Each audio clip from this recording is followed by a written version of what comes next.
Почитувани добро вечер. Мој вечерашен гостин во емисијата Став е господин Љупчо Димовски, председател на Социјалистичка партија на Македонија. Господине Димовски, добро вечер и добре дојдовте во студиото на Телевизија Плюс. Добро вечер, добро најдов. Задоволство ми е што сум во Куманово и во вашата Телевизија Плюс. Вечерва ќе разговараме за повеќе актуелни теми, што на централно, што на локално ниво.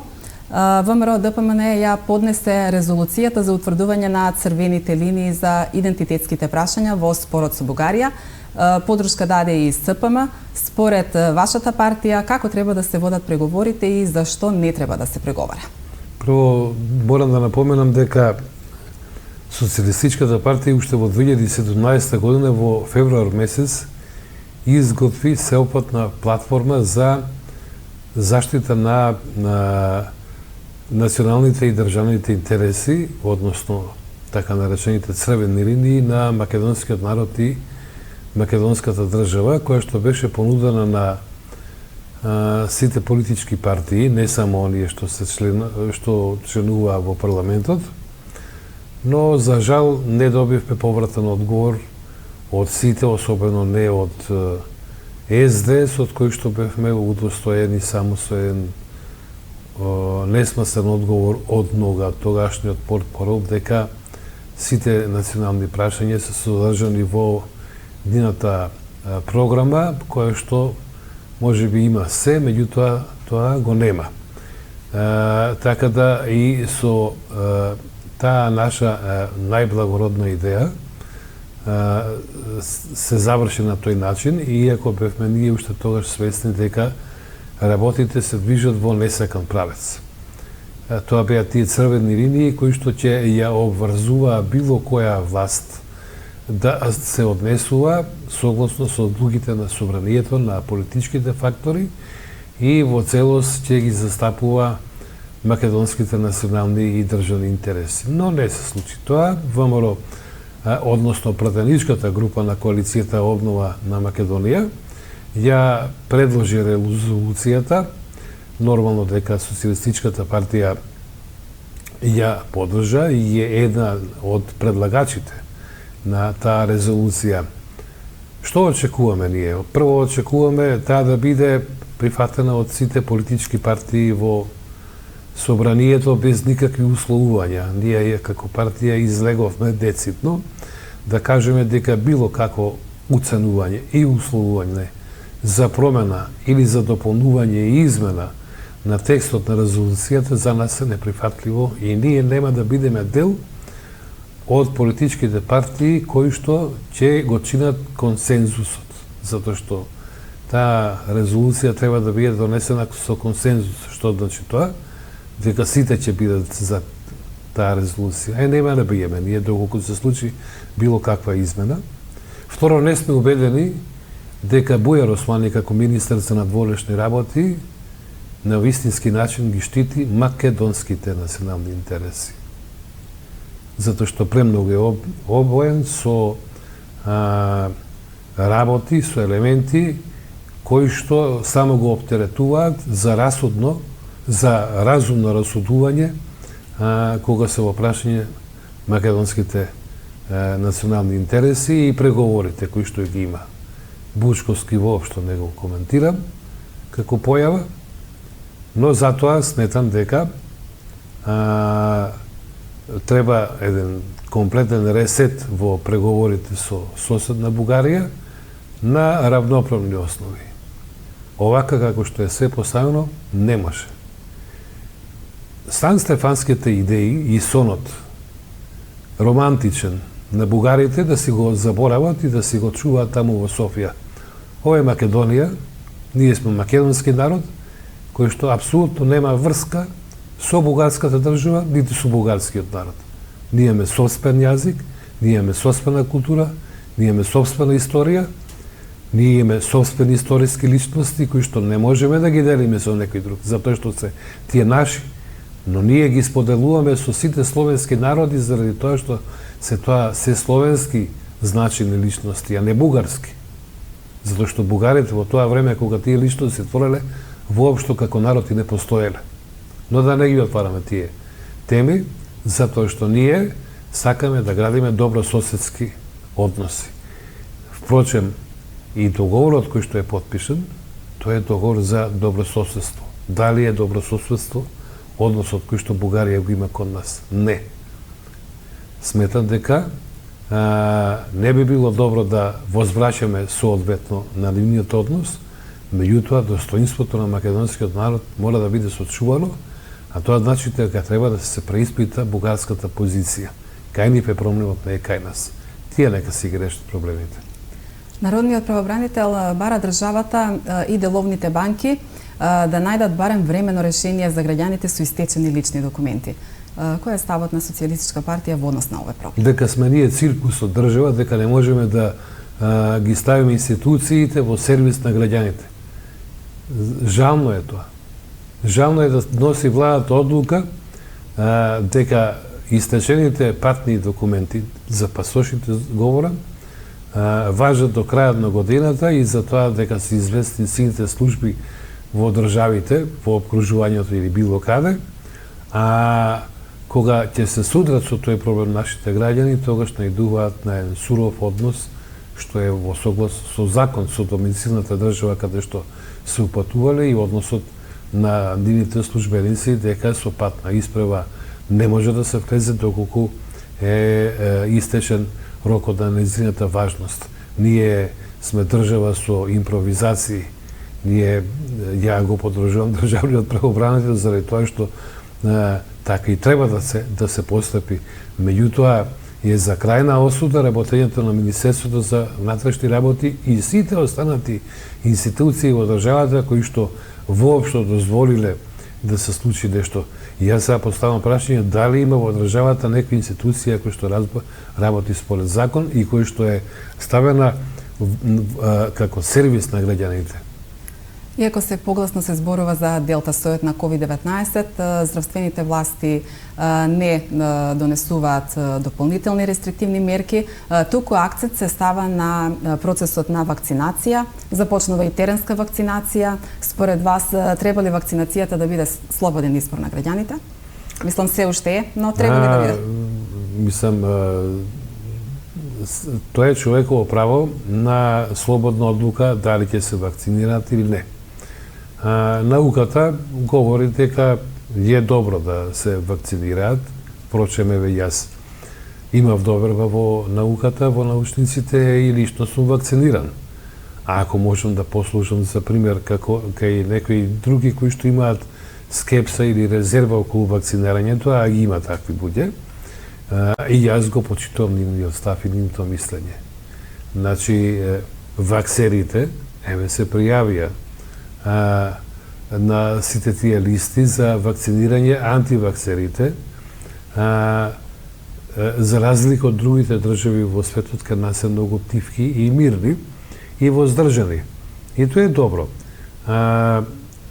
Гледайте, Македонија доживеа етноцид, затоа што државата е виновна за над 6000 починати лица, затоа што година дена наназад не е најден начин за да се справи со пандемијата. Понатаму, исто така, имавме сериозни импровизации во тоа така наречено тело за епидемиологија, или како се вика, каде што не сакам да му го спомнам името на благоголивиот доктор кој што не убедуваше во се и се што, а после секоја некоја негова изјава и пресконференција се случува работи спротивно од тоа што тој ги предвиде. И воопшто од сите тие постапки на владата, која што всушност покажа голема немоќ, нестручност и незнаење. Јас кон господинот Филипче имам многу големо почитување и јас безрезервно го поддржувам и го почитувам како врвен македонски лекар, но како министер жал ми е што е ставен во таква ситуација тој да не ги односи одлуките како професионалец, туку некој друг, стручен за се и се што, па е и за COVID, да му наметнува одлуки кои што беа погубни за македонскиот народ. Жал ми е што ќе кажам, меѓутоа нашата држава ниту вакцините не ги обезбеди. Ова сега што стигнува, сега е тоа постфестум. Меѓутоа, фактот дека соседна Србија има вакцинирано поголем број на македонски граѓани говори се. Говори за организацијата на државата, говори за состојбата во здравството, говори за стручноста, кадарноста и ефикасноста на функционирањето на владата, на институциите, на министерството и така натаму. Се на се, голем греф е и на душа ги имаат сите оние починати над 6.000 граѓани македонци, кои што заради неодговорност, неспособност и некадарност го загубија животот. Дали како политичка партија ги поддржувате антикризните мерки за спас на економијата? Не, такви нема. Не постојат. Има една огромна плячка. Има ветување на огромни пари, вложени се 300 милиони евра, недостасуваат 1 милијарда евра од тоа што е ветено. И глупост невидена. Какви COVID 1, 2, 3, 4, 5 пакети и така натаму. Знаете што? И го овластија последна институција, генералниот секретаријат во владата, да ги врши исплатите кон сите овие субјекти кои што и приватни и физички и правни, кои што би требало да добијат некоја помош од тие средства. Па сега ги менуваат законите заради тоа што се уведе дека таа институција е неспособна и не е екипирана и несоодветна да ги врши тие исплати. Да го земеме случајот во земјоделството, каде што земјоделците се буквално ограбени. Меѓутоа, ограбени од откупувачите, со знање на државата, а изневерени повторно од државата и излажени, изманипулирани, затоа што едно се ветуваше, а друго се случува. Сега повторно се менуваат законите во земјоделството за наводно да се создадат простор за исплата на средствата кои што се предвидени со ковид мерките, па кого лажат. Какво е тоа однесување? Значи, еднаш кога ќе се донесе одлука, односно законско решение во собрание, тоа мора да се спроведе. А не на тоа законско решение да следат уште неколку такви, за да можело да се стекнат услови за исплата. Односно, треба да се биде честна, ако може воопшто да биде оваа влада честна, и искрена и да каже дека нема пари. А нема пари. Затоа сите овие работи се случуваат. Како поранешен министар за земјоделство, шумарство и водостопанство, гледајќи ја сегашнава ситуација, се користат ли доволно мерките од ИПАРД програмата за развој на земјоделството во државата и може ли една споредба од времето кога вие бевте прв човек на министерството и она што сега се случува со земјоделската дејност? Еве една работа која што ја морам да ја прифатам, да во последните 3-4 години на мощно ефикасен начин се користат ИПАРД-2 средствата, доделени на земјоделците, за разлика од претходниот период, ева и о период кога јас сум бил министар, најодговорен човек во Министерството за земјоделство, кога всушност почна да се спроведува и таа ИПАРД програма.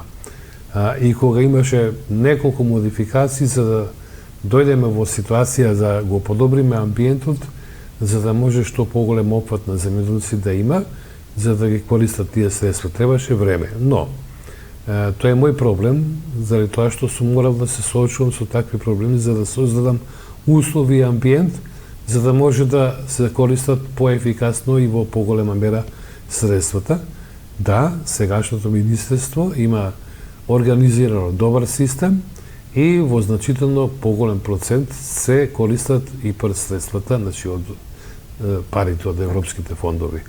За разлика од средствата во националната програма, зборувам за програмата за финансиска подршка во земјоделството и руралниот развој, каде што имаме целосно потврдување, колапс, каде што имаме над 110 милиони евра долг и обврски кон земјоделците, значи неисплатени субвенции, но тоа е последица на празната каса. Господине Димовски, каква стратегија е потребна на земјата за надминување на оваа криза? Што предлагате вие како политичка партија? Ние ја поддржуваме Идејата, која што е заедничка од страна на коалицијата Обнова на Македонија, се однесува до формирање на експертска, односно техничка влада. Прашање на време кога актуелната влада сама од себе ќе побара да изврши демисија, оставка, повлекување.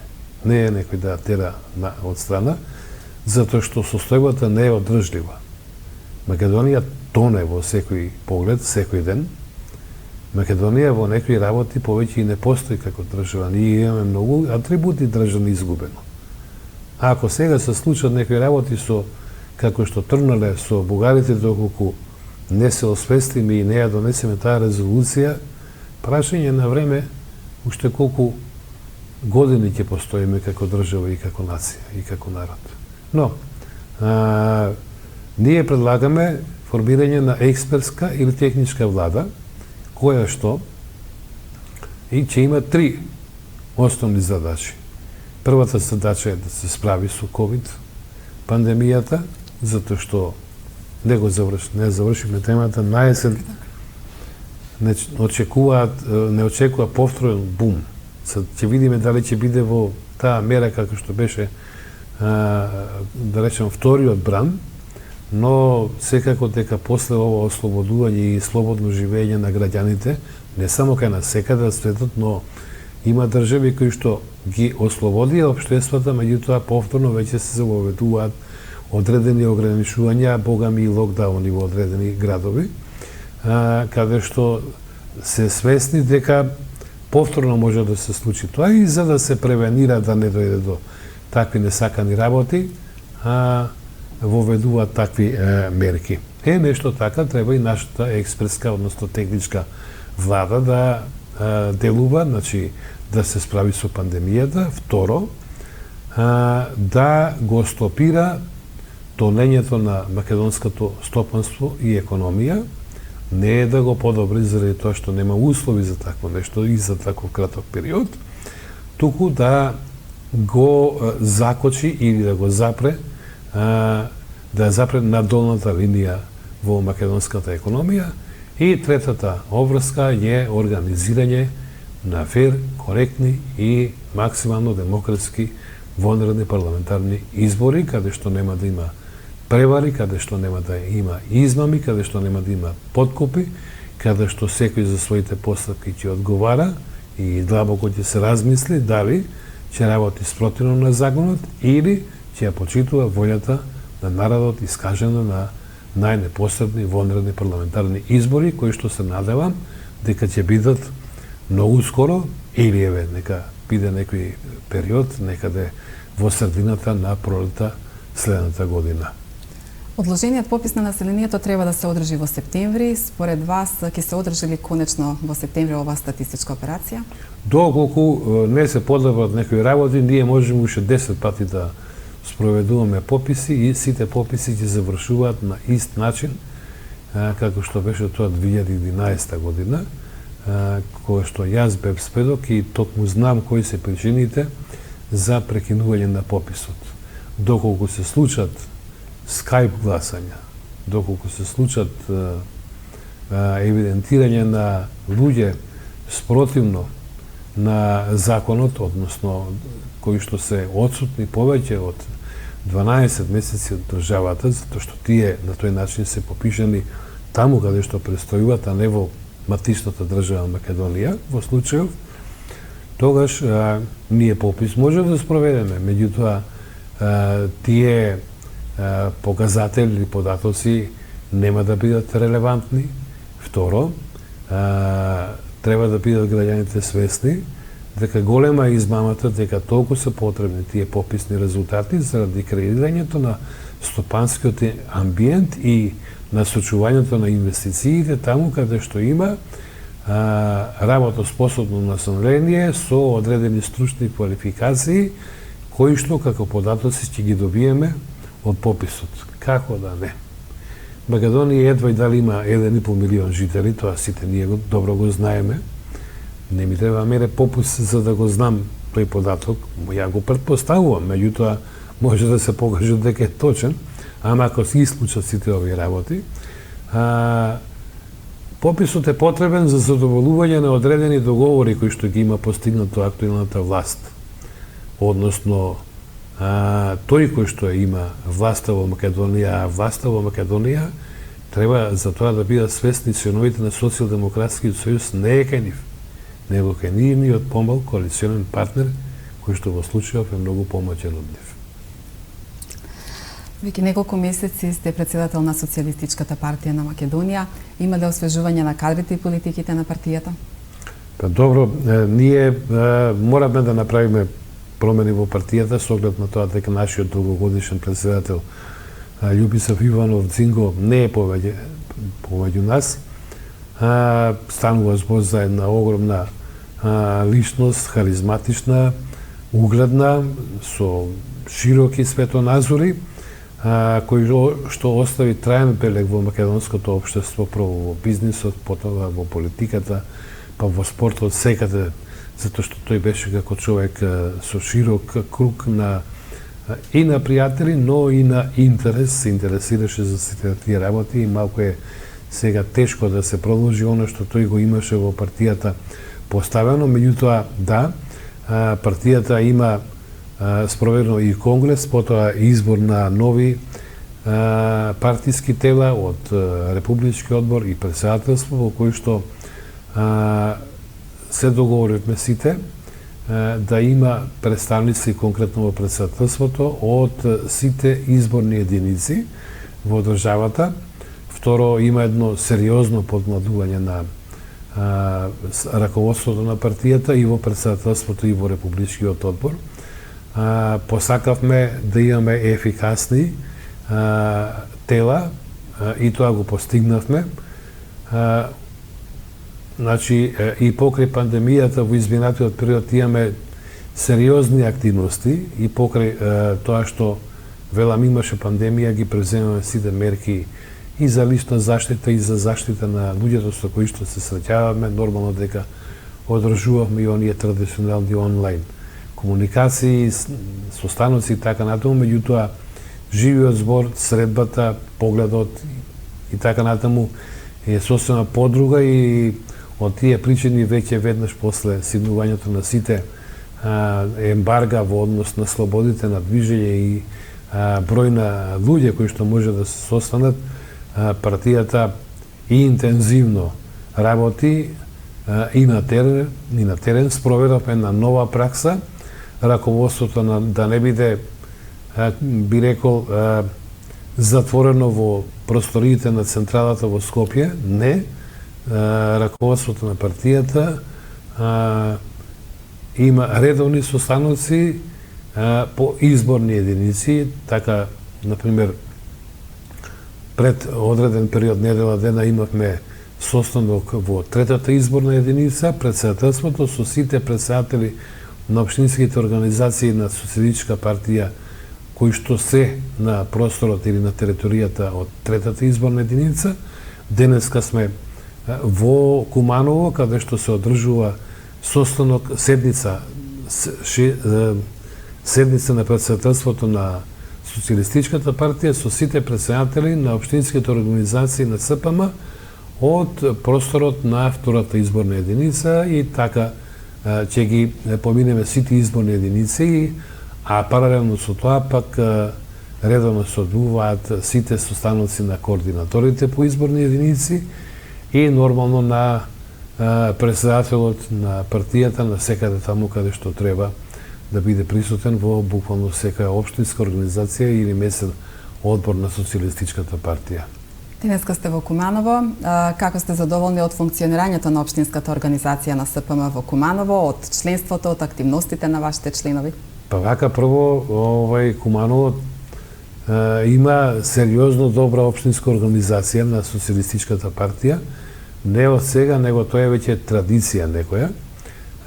Многу подобро организирана партија или општинска организација од други поголеми политички партии, кои што се декларираат поголеми, можеби се по бројност, иначе по идеја воопшто не се големи, заради тоа што социјалистичката идеја, социјалистичката идеологија е голема и ние сме горди на сето тоа што го представуваме, горди сме на тоа што како партија сме најстара политичка партија во државата уште од 1892 година со идеите на Вацил Главинов, па потоа со нашиот идеолог македонецот од Кукуш Гоца Делчев, со Даме Груев, со Ѓорче Петров, со Димитра Влахов, со Народниот фронт, со Социјалистичкиот сојуз на работниот народ и конечно со Социјалистичката партија, ние имаме историја за себе, ние имаме историјска одговорност кон македонската држава и кон македонскиот народ. Сите борци за Македонија се произлезени од Социјалистичката партија. Така да, улогата на партијата, без оглед сега што не сме толку бројни, е многу голема, а ми е многу драго што и општинската организација во Куманово е една од подобрите општински организации во државата. Партија, општинска организација која што во раководството на партијата има член на председателство и извршен секретар задолжен за теренски активности. Председателот на младите социјалисти доаѓа од Куманово, така да мислам дека кумановчани како социјалисти се навистина на еден добар начин застапени во раководството на Социјалистичката партија. Како вашата партија се подготвува за предстојните локални избори, како ќе настапите на изборите? Интензивно се подготвуваме, навистина интензивно. Се вршат крајните подготовки пред започнување на заедничката кампања. Ние традиционално уште од 2004 година имаме договор со ВМРО ДПМН за заедничко учество во коалицијата тогаш за подобра Македонија, сега обнова на Македонија, затоа што нашата држава е разурната и треба да се обнови, па затоа и името на таа коалиција. Националните интереси се тие кои што нас не сближија со ВМРО ДПМН, а личните контакти и особено случувањата во изминатите 4 години дополнително влијаја довербата и искреноста и отвореното пријателство од врвот на раководството па се до општинските организации, односно општинските комитети биде на мощно високо ниво, така да и на овие избори ние настапуваме заеднички и со ВМРО ДПМН, и со Демократската партија на Србите во Македонија, и со ГРОМ, и со сите останати 20 и не знам колку се политички партии членки на коалицијата Обнова на Македонија. Кога станува збор за изборите, вообичаено секои избори забелешките на ОПСЕ, ОДИХР, на Европската унија и на невладиниот сектор се дека треба да се работи во насока на подобрување на изборниот процес. Како според вас би можел да се подобри изборниот процес? Да, ние бевме први кои што инсистиравме сите забелешки и препораки на ОПСЕ да се имплементираат во изборниот законник, но бевме против предлогот на една помала група на минорни политички партии кои што предложија и промена на изборниот законник, отворени листи и така натаму. Зошто сме против? Многу работи има кои што се причина да бидеме против. Второ, просто сакаме да бидеме честни према граѓаните. Ако ништо друго, сакаме да бидеме честни кон жените. Затоа што предложениот изборен законник и тие измени воопшто не гарантираат дека ниту една жена ќе има евен за локалните избори советник. Зошто? Треба ние да бидеме свесни дека македонското општество е традиционално и кога ќе се излезе на гласање, дека повеќе ќе се гласа за кандидати за советници, а не за кандидатки за советнички. Тоа е една работа. Втора работа, мора да постои цензус. Значи, како се замислува тоа? Одиме на избори, колку добиеме, битно е да бидеме таму каде што сме наумели. Не може така. Сериозноста на секој политички фактор мора да има мерило. Мерилото е прагот, односно цензусот. Дали ќе биде тој 3%, дали ќе биде 5%, се едно, но тој мора да го има. Во оваа ситуација го нема. Тоа е дополнително плюс оптеретување. Трето, со тие чаршафи што треба да се отпечатат прво со политичките партии, подреден број колку ги има, па после тоа со едините советнички листи.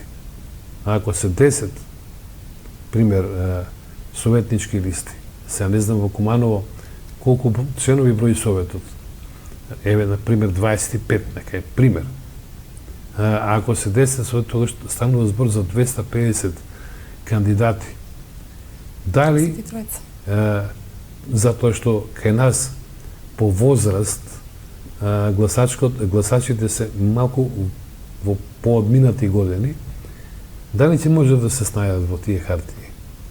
Затоа што дозволува законот или предлогот да се гласа, да се заокружи една политичка партија, ама од другата страна да се заокружи кандидат кој што не е член на таа политичка партија или не е дел од листата на политичката партија, туку на некоја друга. Што сме направиле? Сакаме да гласаме за луѓе кои што се угледни, кои ми гарантира мене дека навистина така ќе биде. Кај нас повеќе се има доверба во политичките програми, во политичките партии, затоа што тие се гарантот дека нешто што ќе се вети и ќе се исполни. Не може на единка, а колку да биде тој способен да биде и квалитетен и да учествува и да може да спроведе политики. И да биде тоа во корис на граѓаните. Еве, да се толку стручни и да знаат за која партија и за кој советник, кандидат да се гласа. И на крај на краишта, по 4, ќе имаме огромен број на неважнички липшиња. Огромен број на неважнички липшиња. Затоа, да го имаме во предвид изборниот законник во Швајцарија, кој што го менуваат по потреба, да го имаме изборниот законник во Финска, затоа што тие кои што го пишувале, неуки такви какви што се неписмени, со желба некоја да приграбат и да на измама нешто направат, го земале финскиот модел. Ама тој не е практичен. Зошто не се раководиме по праксата на високо развиените демократски држави, кои што имаат изборен законник, како што имаме и сега ние. Треба да се доработи, треба да се доразработи, треба да се подобри со овие препораки од ОБСЕ, но не да се прават експерименти и не повторно да бидеме држава предмет за подсмев кај нашите соседи во пошироката меѓународна јавност. Господине Димовски, сосема на крајот, како да се подобри животот на граѓаните во нашата држава и зошто да имаат доверба во Социјалистичката партија? Прво, ние како партија сме многу искрени. Второ, граѓаните треба да знаат дека ова што е создадено, тоа е по добар дел плод на Социјалистичката партија. Од 45-та година до 90-та година, кој ја градил државата? Тогашна Социјалистичка република Македонија како федеративна единица во Социјалистичка федеративна република Југославија. Ние сме ја градиле. Социјалистите, односно членовите на Социјалистичкиот сојуз на работниот народ на Македонија. Значи, целиот народ. Кој се грижал во периодот од крајот на 19-тиот век и првата половина на 20-тиот век за македонскиот народ? Социјалистите. Кој е првиот македонец член на турскиот парламент? Социјалистот Димитар Влахов. Кој е првиот македонец кој што уште во тоа време, во отоманско време, водел грижа за еврејското население во Македонија? Димитар Влахов, кој што има улица во Тел Авив. Социјалистот. Сите оние достигнувања, за жал, односно за среќа кои што се изградени до 90-та година, а за жал, кои што овие сегашни во власта, кои што апсолутно немаат никакво право да се повикуваат на ништо што од претходно, заради тоа што не заслужуваат такво нешто да бидат, не може ни да го искрачат тоа што е изградено. Знаат само за рушење и за девастирање и за разградување. Ние сме конструктивни, ние знаеме како.